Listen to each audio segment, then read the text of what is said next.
Hello, my name is Sarah.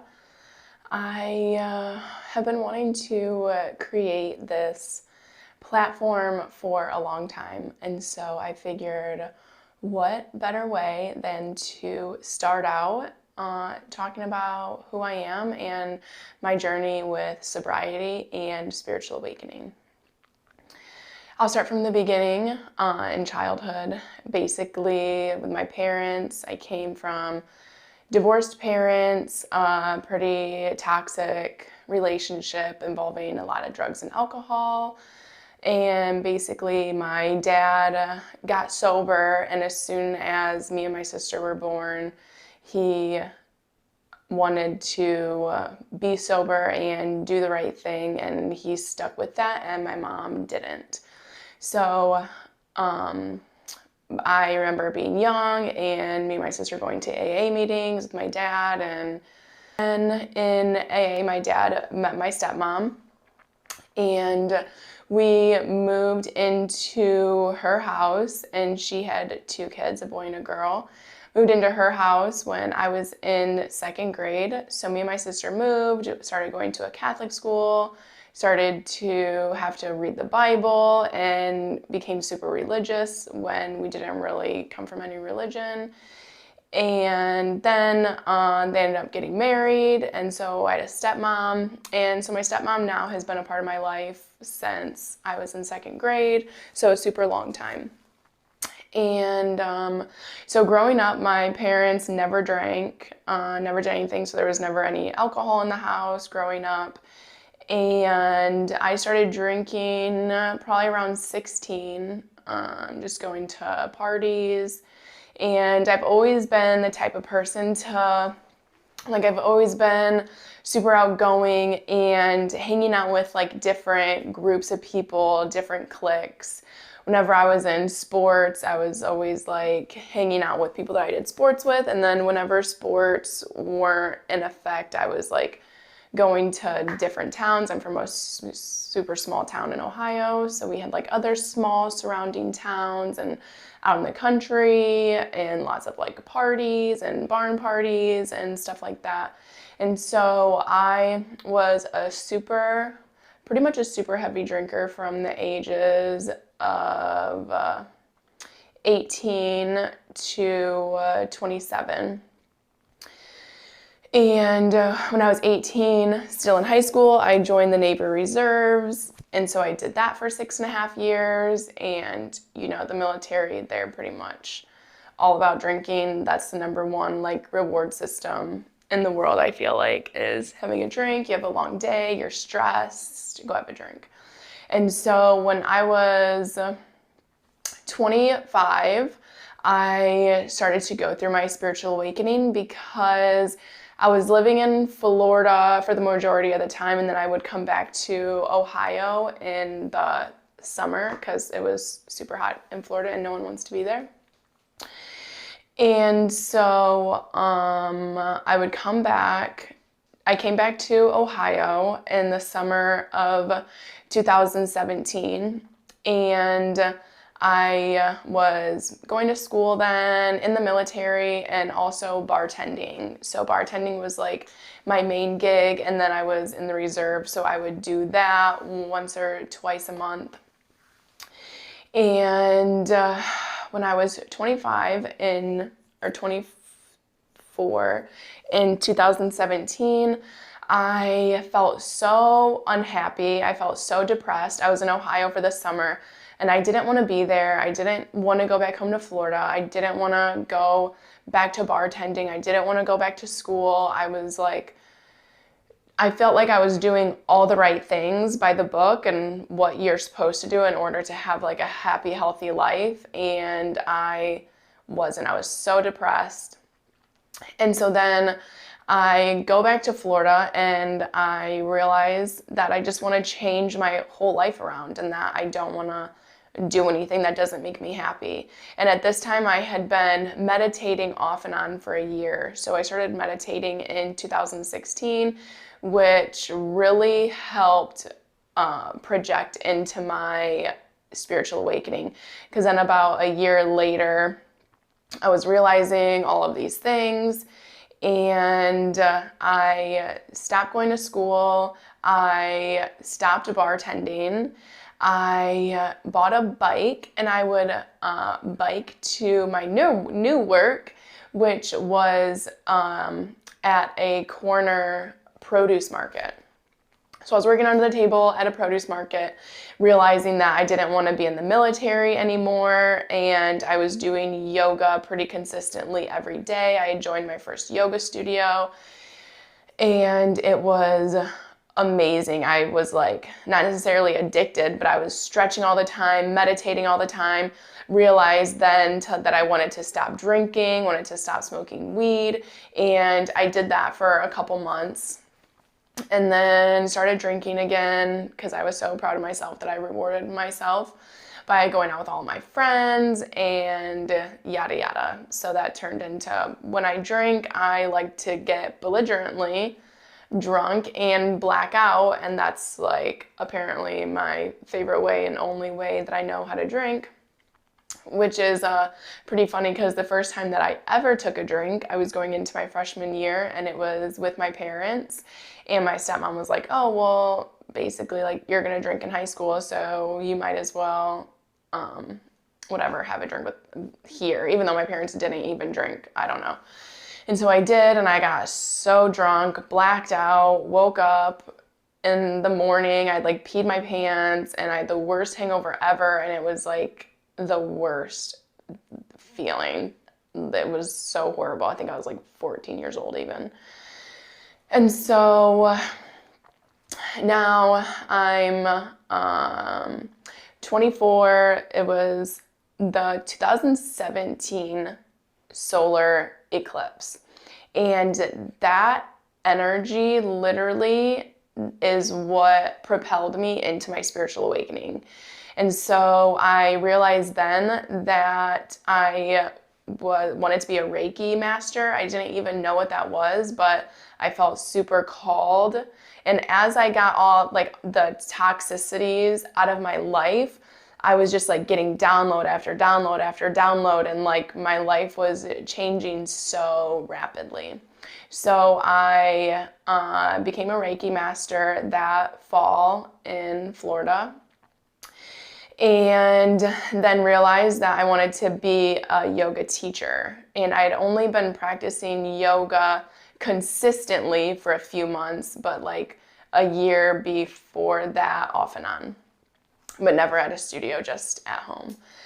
And so, yeah, I started going to a studio and was like, okay, yes, this is what I feel like I'm meant to do. My body had drastically changed so much. I adopted a vegan diet or lifestyle. I don't really like to call them diets, but a vegan lifestyle for like that next 8 months. And I gained so much more flexibility. My body felt so light. It was like, it just felt so good. Going through this whole transformation was like, I felt like I was floating. And so I took out a loan to go to a yoga retreat in Costa Rica. It was a month-long intensive, and that was in January of 2018. I got a one-way ticket because I just felt the call to just get a one-way ticket, and then I got a bus train to Nicaragua 3 months after that because you can only stay in Costa Rica for 90 days without a visa. So I bought my one-way ticket, got my train, and I went to Costa Rica, did my yoga teacher training. It was absolutely amazing. Shout out to Ali Paz and the Yoga Home and Epic Self and Amber Sears. It was a beautiful, beautiful training that ended with an ayahuasca ceremony. And so we sat with Aya for 2 nights after that. And I never had like a purge or anything like that. My experience was very much internal. And so then after that, I didn't know what I was going to do because I only had a one-way ticket there, and I literally had zero money. So I couldn't even have like bought a plane ticket home. I'd have to ask my dad or my mom or something. And so after the Aya ceremony and the next day, the guy that was in charge of the retreat center asked me if I wanted to stay 2 months until you're allowed to stay.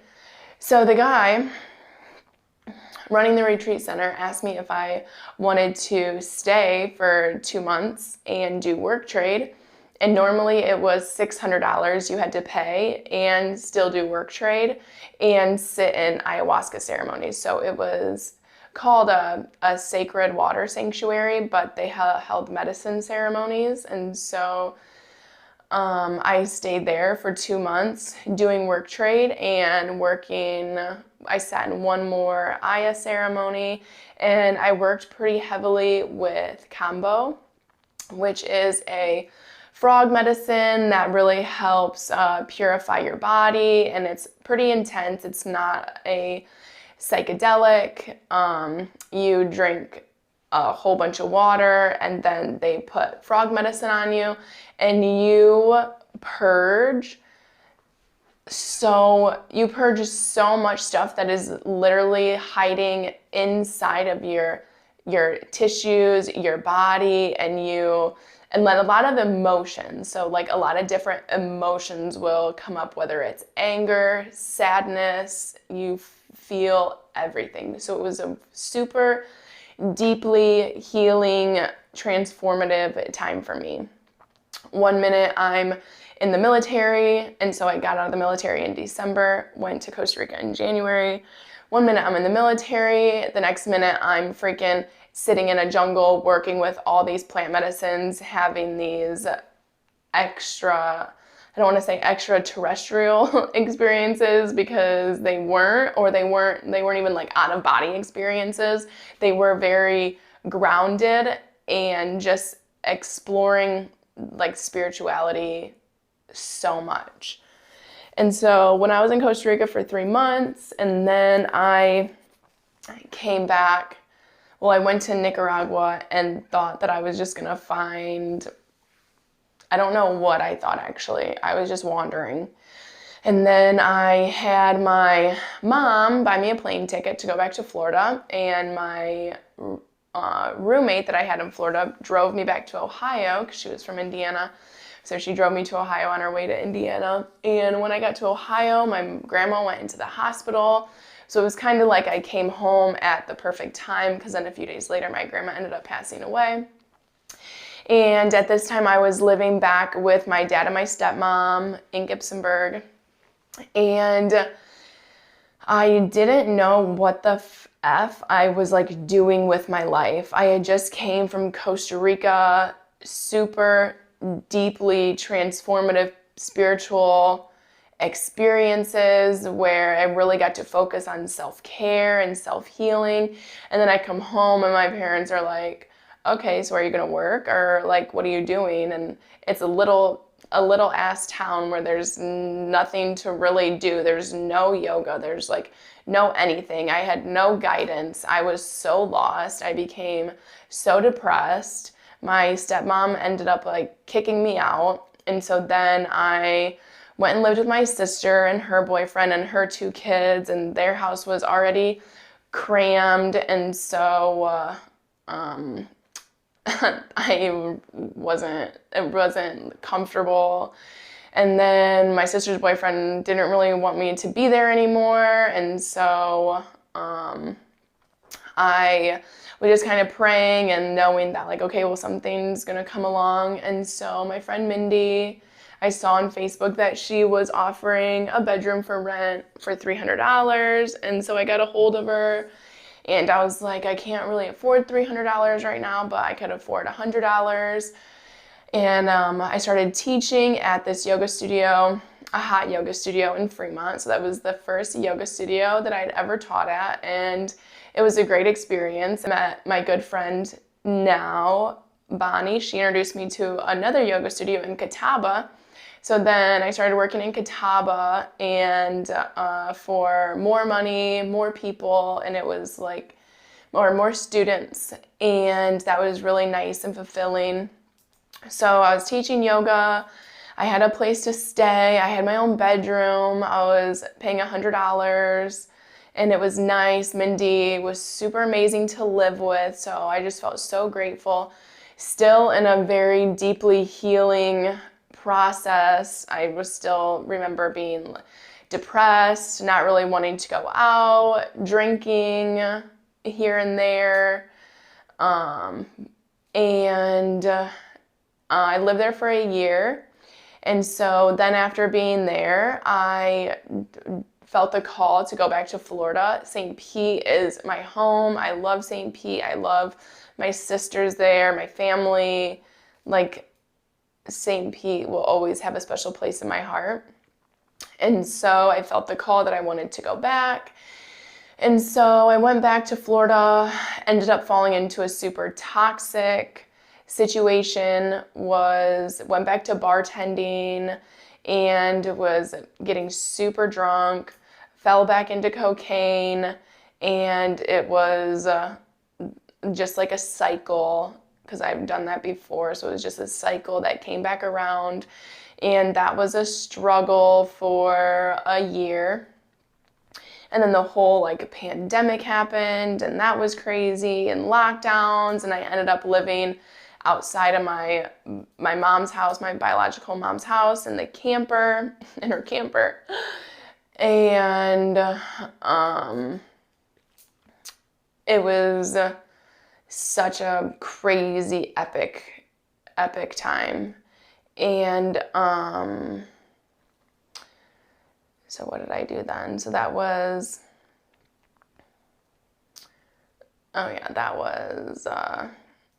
December of 2020. I moved back to Florida at the end of 2020, beginning of 2021. And this time I was 4 months sober. So I ended up getting sober in September of 2020. I had gotten in a really bad accident, me, my sister, and my sister's boyfriend, got in a really bad ATV accident. Everyone had been drinking that was in the vehicle. And you would have think that would have been my wake-up call, but that wasn't. So I kept drinking for about a month after that. And then I knew that I wanted to stop drinking, because I wanted to stop drinking since 2017, and now it's 2020. And I literally just didn't know how. I didn't know how to not drink. I didn't know how to say no to a drink. I wanted to so bad to not drink, but haven't really ever lived a life where I didn't. And so at this time I was working in the fall of 2020, I was working at this smoothie shop and teaching yoga. And I go into work, and my boss, she's super sweet, super cute. And I was telling her kind of what I was going through, and I was crying, and I was like, I just don't want to drink anymore, and I don't know how to not drink, and I don't know what to do, and I feel so lost. And she said, well, I go to AA, and you can come with me if you want. I go early in the mornings. And I was like, okay, yeah. And the next day I went, and it was that in itself such a spiritual experience, because I'd never been surrounded by that many people that like didn't drink before, and that was like talking about praying and meditating and a higher power. And I was like, okay, wow, this really has something to it. And so basically I loved AA. I went for a few months, and then that's when I moved back to Florida, and I stayed sober. I didn't go to any meetings in Florida, but I did stay sober. And at that point I went back to Florida, and I was kind of like this new person where like how I didn't drink became part of my identity. And so maybe because I was later in my 20s, when I tell people like, oh yeah, I don't drink, they're not like, oh, well, just have one, just do it, how you kind of get egged on when you're younger and feel the pressure. So I never felt any pressure from anyone being like, oh, well, why don't you just have one? Or why don't you just do this or this and this? People were like, oh my God, that's so amazing. Congrats. Like, and I really, didn't necessarily get praise out of it, but they were just like, wow, nice job. Like, that is amazing. And so I lived in Florida that spring going into summer. When June hit 2021, I felt the call again to sell all my stuff. And at this point, it had been like the fourth or fifth time that I have really cleansed out all my stuff and moved. And so I didn't know exactly what was going to happen. I sold all my stuff. My friend talked about going on a road trip to Colorado that summer. And so then I was like, okay, and I'm a Sagittarius, and I'm definitely the kind of person that's like, okay, let's do it, and we'll figure it out on the way. So I sell all my stuff. I go back to Ohio, stay in my mom's camper, and my friend picks me up. We go to Colorado. We're in Colorado for like almost a month. I planned to stay there pretty much all summer. I'm like, okay, well, I'll just stay out here, and then I'll go back to Florida in the fall. And that was kind of like what I made up in my head, like, okay, this plan sounds good. And when I was in Colorado, the time was coming to leave, and it wasn't really logical for me to stay because at that point I didn't have a car, didn't really have like that much money. And so I was like, okay, I feel like the call to go back to Ohio because there isn't really anything for me here. And so I go back to Ohio, go back to my mom's camper, and I'm like, okay, I'm gonna make the best of it. Spirit obviously wants me here right now. So I'm gonna make the best of it, and I'm gonna focus on my business and get a job at a yoga studio and create what I've been wanting to create ever since I started my spiritual awakening. And so I got to my mom's. 3 days later, I'm out checking my mom's mailbox, and this guy comes running by, just like, I don't know, his jog or whatever, and he stops, and he was like, oh, did you just move in here? And I was like, no, I'm just visiting my mom. And he was like, okay, I live right down the street if you ever want to hang out or anything. And I was like, oh, okay. And at this point, I was like not interested in meeting anybody, wasn't interested in a boyfriend. I was like, I'm gonna focus on myself and my business and get myself to where I want to be. Because even at that point, I wasn't completely happy. I was still, in a way, suffering from instances that had happened from the past, sadness. And so I was like, I want to cleanse myself, get myself right. And so then I was even calling in like a place of my own. I had never lived by myself before. So I wanted to decorate how I wanted to decorate. I wanted to feel at home, and I wanted to, be kind of just like in my own energy and create what I want to create. And so after he was running by, I went and got the mail, and then I made some coffee, and then I was like, well, I'm just gonna walk around the block and drink my coffee. And so I'm walking around the block, and he like comes up again and starts walking, and we start chatting, and he was like, oh yeah, I'm sober, and blah, blah, blah. And I was like, oh my God, I'm sober too. So it was just like, it was super cool to meet someone who didn't drink because like everyone drinks, you know? And I was like, oh my God, that's so cool. And then after we were hanging out for a couple days, and he was talking about going to AA meetings and stuff, and I was like, I haven't been to an AA meeting in like 8 months, but can I go with you? Because I liked it last time I went, so can I go with you sometime? And so he was like, yeah. So the next day we went together, and I guess it's been almost 3 years now, and we're still together, and I still go to meetings. And I feel like even in these 3 years, I've been focusing like so much on myself, on a relationship, how to be a happy, healthy partner. This is my first relationship that's healthy, my first relationship where we don't drink. And when I moved in, he said like, decorate however you want to decorate, and I repainted things, I redid things, and it's like, and it's just like, it's so crazy how it's manifested. And so this is my life today.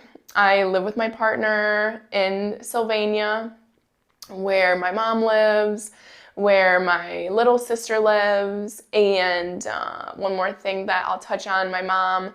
So me and my mom didn't have a relationship until I was 24, when I started going through my spiritual awakening. Me and my mom came together, and we've been really good now so I'm 31 now. The past 7 years, me and my mom have been good. She's crazy. She's an alcoholic. And when she's crazy, okay. But I accept her for who she is, and I love her, and I appreciate her, and she checks on me every day, always wants to know what I'm doing, where I'm going, and that's something that I'd never experienced before, so I really like it. And so this is who I am today, and I'm super excited. Oh my God, I feel myself getting emotional. But I'm super excited to be here and to start this journey. And so thank you for starting this journey with me. Have a great day.